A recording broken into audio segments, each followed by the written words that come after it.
I'm very excited to be here today with Gary Allen, known as the TheCockneyBard, intuitive philosopher and poet, with his beautiful wife Shona Allen, singer, actress and Marilyn Monroe impersonator extraordinaire, are here today to tell us about their remarkable wedding tale.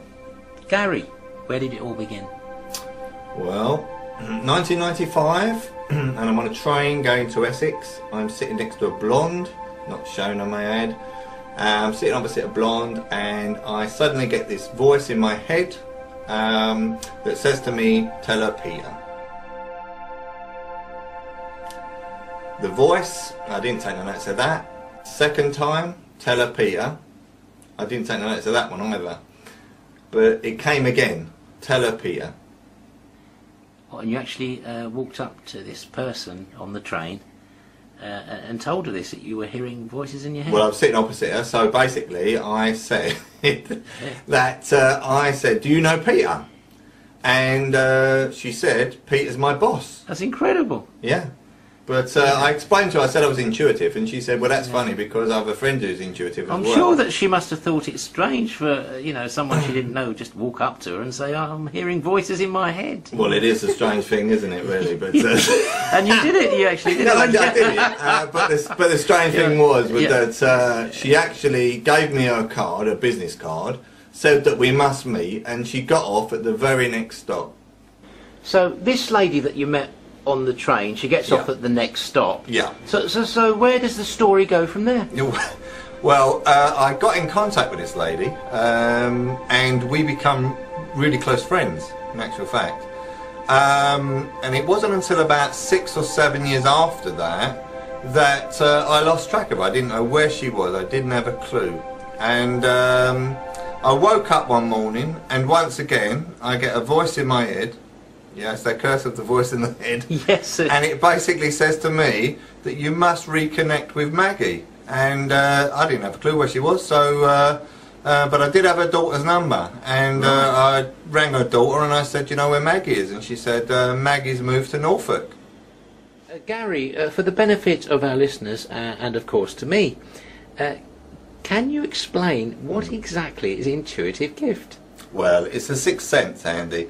Other than that, I don't really know what it is, to be honest with you. It's you hear like a voice in the head, and it will give you a message, and you relay that message to other people, and it seems to be accurate. So it's bordering onto the paranormal. Well, I'm not really into the paranormal because I think everything is normal. I think it's a natural gift myself. Yeah. Gary, thank you for explaining that. Yeah. So you've met this lady. Yeah. On the train. Yeah. Was she your connection to Norfolk? She was indeed, yes. Yeah, that's how I initially came about Norfolk. Never been there, never really seen the place or nothing. Because originally you were a London lad, weren't you? Yeah, I'm an East Ender. You can tell by the voice, I'm a true Cockney. Absolutely. Basically, I reconnected with Maggie. She was in Norfolk, so reconnected with her. And she asked me to come and visit her, which I did. And while I was down in Norfolk, I went to Ottika's bookshop, and lo and behold, I've met another woman. And always meeting these women, but met lucky chap. Yeah, well, yeah. And I went out and I sort of bumped into this woman. I started telling her some things about her life, as I do. That's what I do. And she was simply amazed. And she said, "How do you know all those things?" I just said, "Well, I've got an intuitive ability." And the next thing I said to her, I said, "Well, come to see me tomorrow and I'll give you some healing and this will change your life." Yeah, much to my surprise, the next day she did actually come to see me. And I gave her some healing. For the benefit of people who might know what healing with hands is, I don't know either, basically. All I know that it works. It's a bit of a, would you say, an inexact science.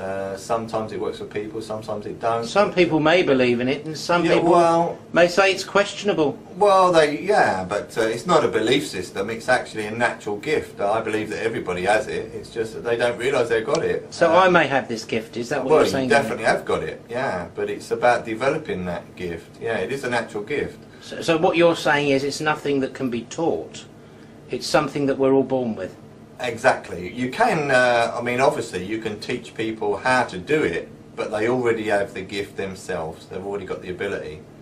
But as I was saying, you know, she came to see me the next day. I administered this healing, I gave some healing, and I never heard any more from her for about 3 months. And then out of the blue, when I was sitting in a flat in London, I got a phone call from a very excited woman, and she said to me, "Gary, I'm so excited, can I come down and see you?" And I said, "Why, what has happened?" And she said, "Well, that healing you gave me," she said, "I didn't tell you this at the time, but I had multiple sclerosis."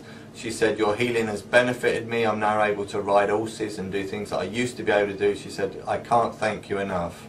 And we arranged that she came down to London, and then the story continues from there. So at this present point, Shona, where were you in all this? Well, I'd actually just come back from living in Spain. I was living in Norfolk.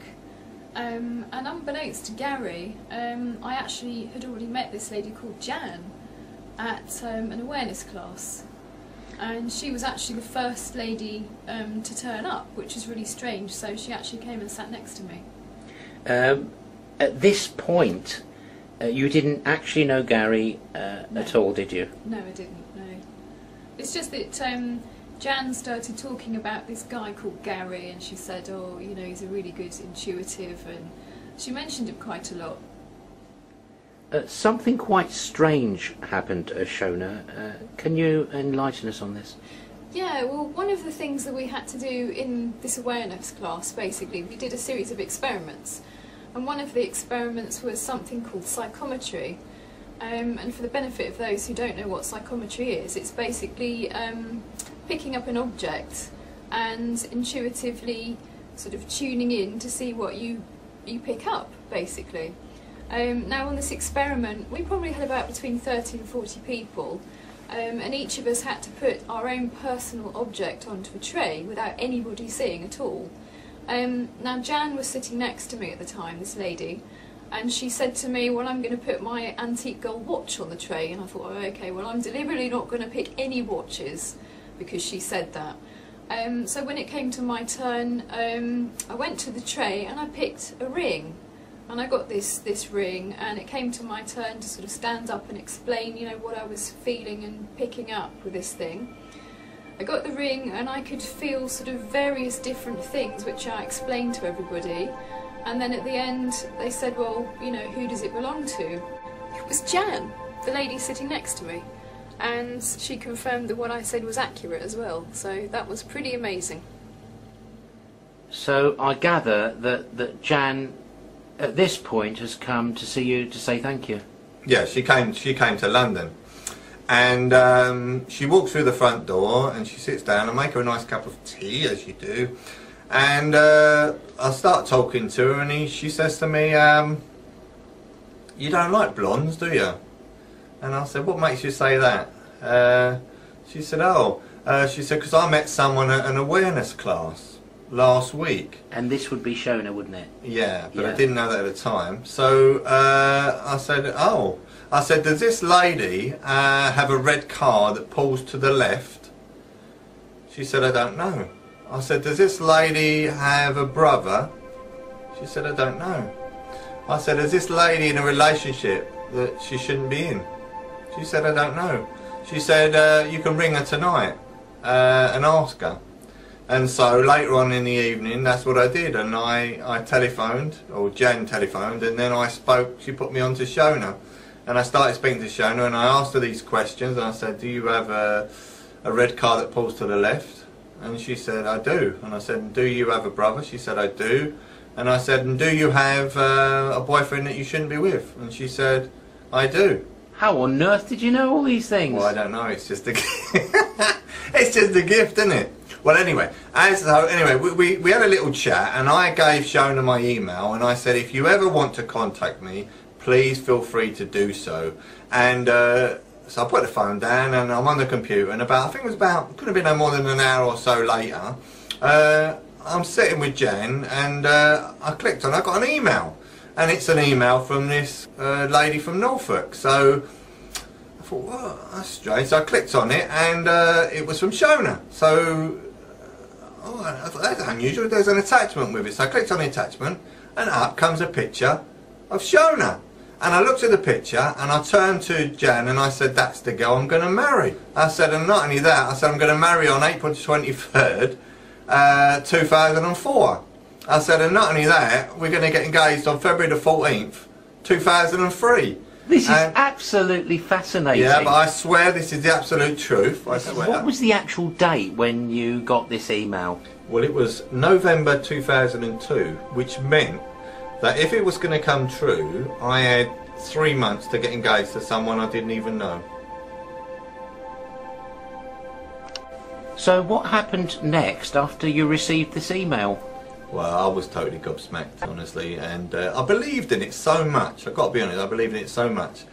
I wanted to believe it, anyway. So basically I arranged in mid-November to come up to Norfolk because I had a friend who was dying, unfortunately. And on the same night as I went to see my friend who was dying, I arranged to meet Shona for a drink. Now there's me knowing and believing that I'm going to marry this girl, and there's her not knowing anything of the sort. For her it was just a meeting with someone who was intuitive and something that she was interested in. You must have been extremely sure to go through with this. Well, I was, yeah, I was sure, but anyway, so we... And brave. Well, yeah. So anyway, the sad part was going to see my friend who was dying. That was very sad, but obviously going to see Shona was a very exciting time for me. But I went and I met Shona, and you know, we had a very pleasant evening. But I did sense that there was not going to be anything there. You know, it was absolutely... Even at that point. Yeah, you can't make a romance happen, can No. you? And I thought, there's no way I'm going to mention to her that I'm going to marry her. Well, I wouldn't, to be honest. no, If I no, was no, in no. your shoes, I don't think a lot of people I better wouldn't. not say that, it's going to be a wrong move. So I didn't say anything, and basically the evening ended. We had a couple of drinks, the evening ended. Shona went her way and I went my way back to London, and that was the end of it. And so basically I did have my doubts now. They were coming in big time. I'm intrigued what happens next. Well, the next contact is a message in my head again, and that was on the 31st of December. And I am told by this voice in the head, if you don't mind, that I've got to buy an engagement ring, and I've got to book 2 flight tickets to Edinburgh for our engagement at Roslin Chapel. But she doesn't know anything about it No, yet. no. No, that's the point. She knows nothing about it, and I'm told this. This is what I've got to do. I've got to get an engagement ring, book 2 flight tickets to Edinburgh to Roslin Chapel, which is where we're going to have our engagement, and I'm going to put a ring in a red rose to propose to her. Well, you know, I mean, I do believe in it so much. So I did that. I went and bought a ring. I spent about £300 on a ring. I went and booked 2 flight tickets to Edinburgh for the 14th of February. This was 2003, obviously. So I've got, from that date, I had basically 6 weeks. And she doesn't even know. I would actually start to begin to panic at this point. You know, did you have any shred of doubt in your mind that...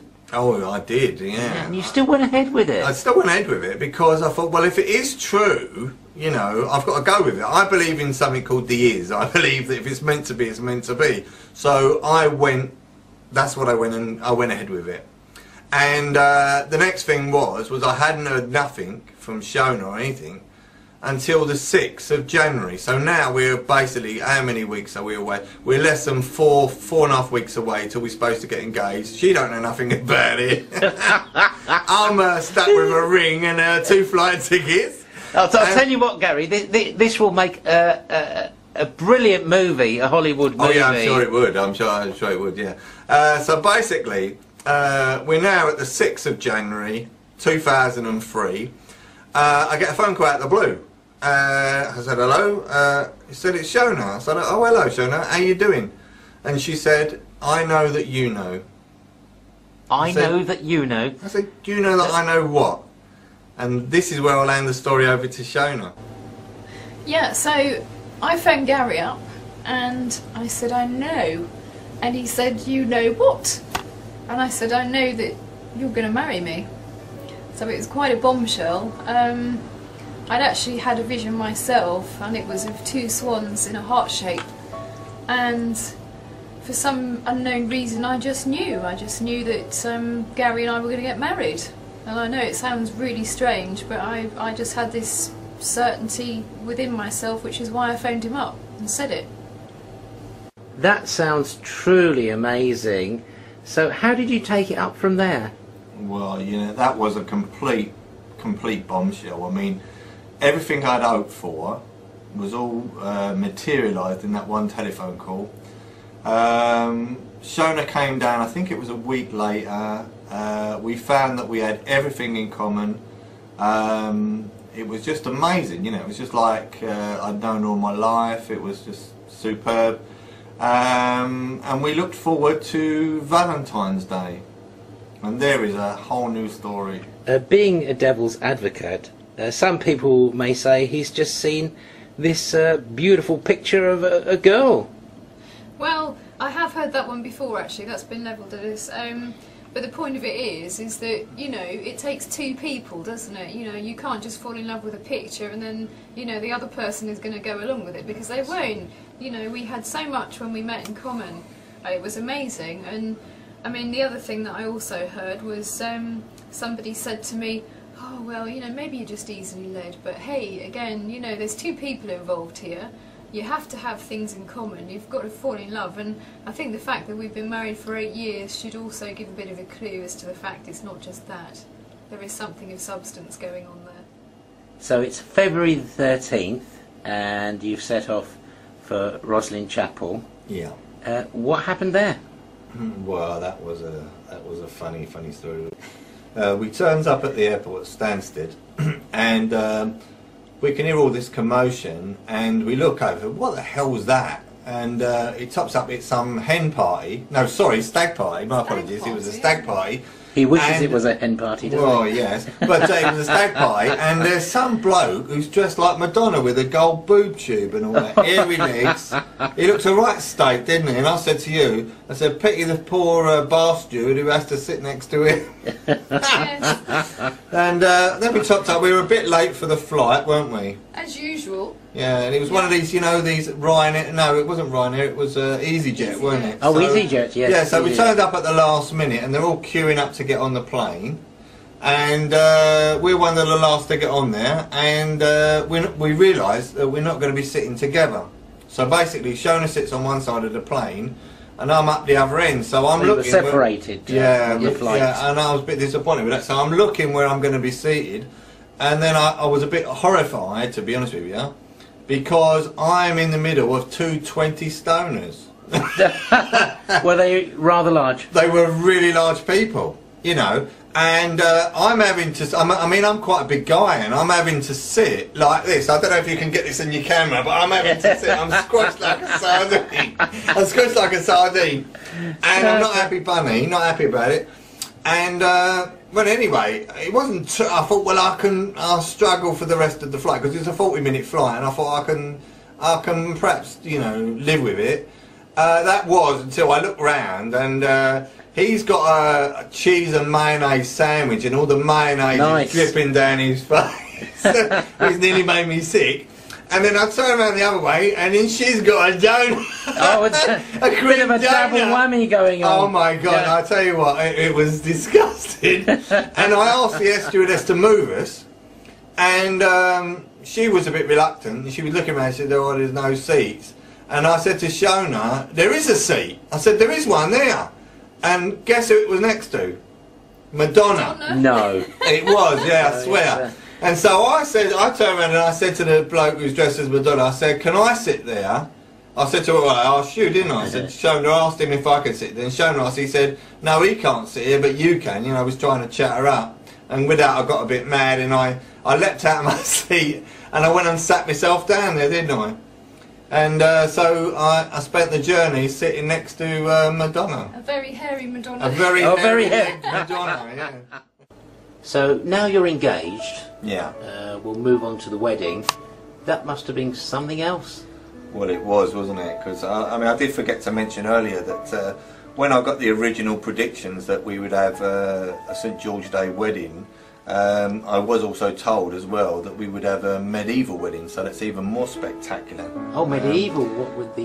Yeah, I was dressed as a Knights Templar and Shona was dressed as a princess.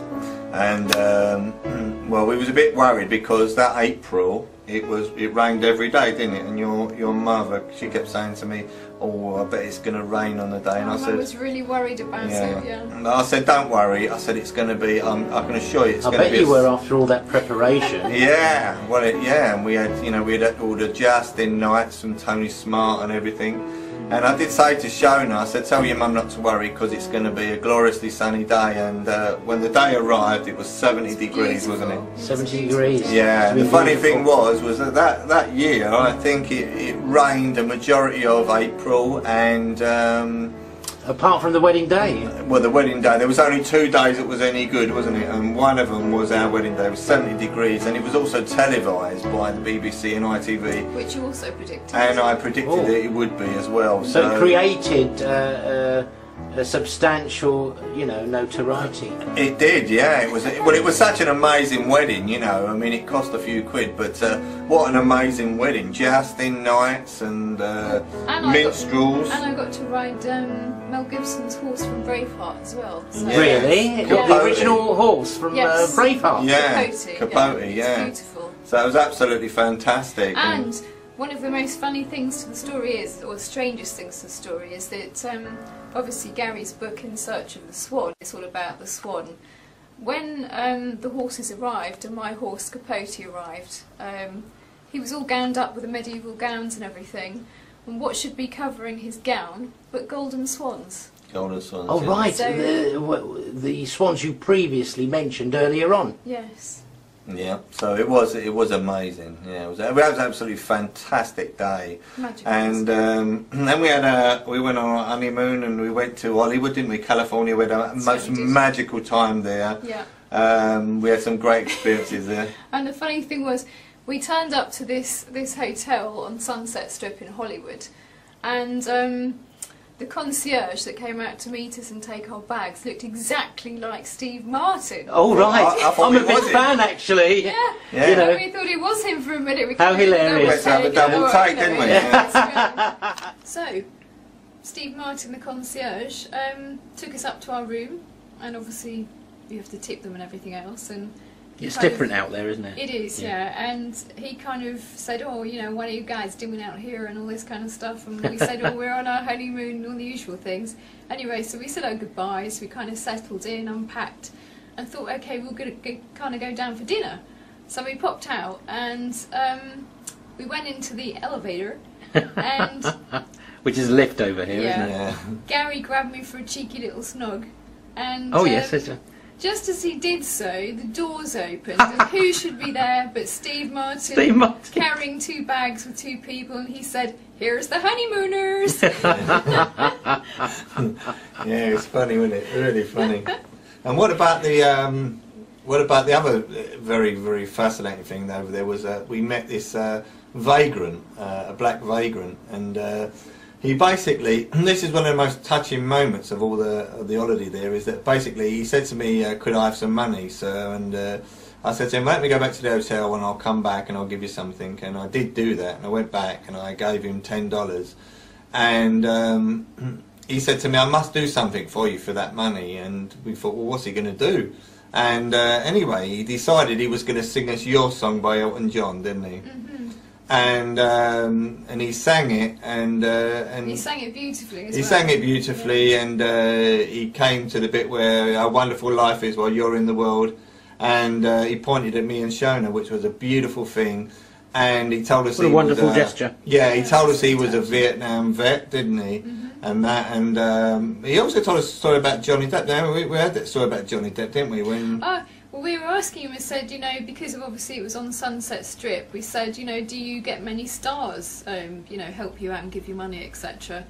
And he said, well, you know, 1 or 2 are really generous. He mentioned Bette Midler was very generous. And he also said Johnny Depp was really generous. Yeah. He said... The Johnny Depp? The Johnny Depp. Because obviously he owned the Viper Room down Sunset Oh, right. Strip. Right. And he said that he actually took this guy to Radio Drive, to his tailors, and actually had a suit made for him, which was a really, you know, $1,000 suit made for him. It's a really generous gesture. But of course, the guy said to me, he said it was real kind. He said, but where am I going to wear a suit like that? Well, exactly, you know. Yeah. Which has got a point, isn't it? Extraordinary But, story. you know, it is lovely and it's very heartwarming that, you know, there are people about like that. Yeah, I even invited him for breakfast the next day, didn't I, Shona? I invited him for breakfast.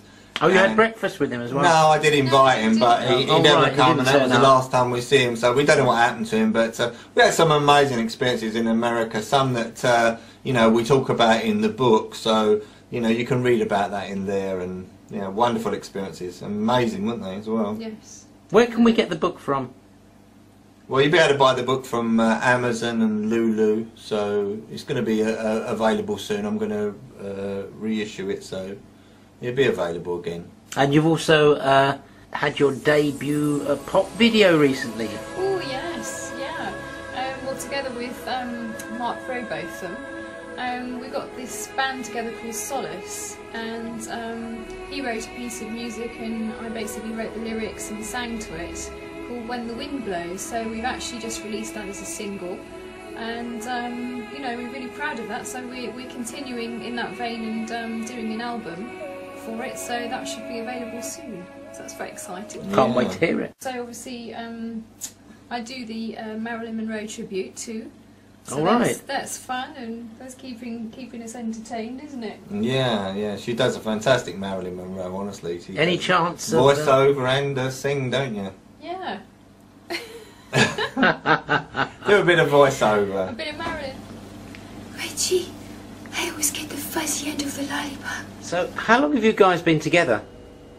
Over 9 years now. Oh, 9 years, so it did last after all. It did last. And against all the odds and all the people saying that it wouldn't. Exactly. And you know what, Andy? We've never had a single date.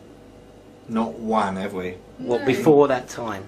No, exactly. we've never had a single date. It's not been all smooth sailing either. No, we've had some hard times as well, hard but times, yeah. you know, and Well, I strongly believe that's a substance of a strong relationship. oh yeah, we you can't have we it do all have smooth. a very strong. Exactly. We have a very strong marriage, don't we? And so much so that Shona is going to have a baby. Congratulations! Yeah, thank you. Due in September. So I wonder who it's going to take after. Well, I hope it's as handsome as his dad, but there you go. Oh, That's due in September, isn't it? And it's going to be born bald, obviously. But I beg your pardon. oh, I see. So it's bound to look like Gary, is what you're saying. I often say to myself, I can see myself in Gary, but it's usually in the shine of his head there.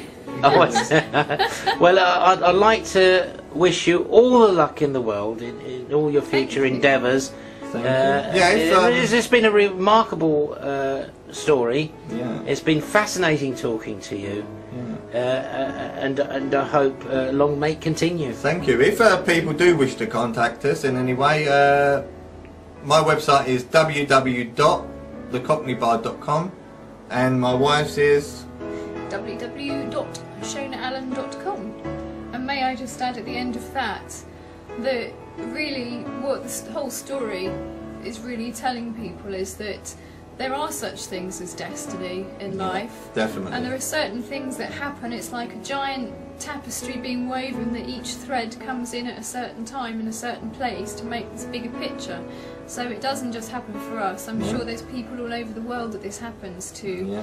And it's a very special thing. You just have to look for the signs. Yeah, Well, we proved destiny. It's that's a very lovely way of putting it. It's been absolutely fascinating talking to you. Thank you. And I wish you all the luck. Yeah, thank you so much. Thank you.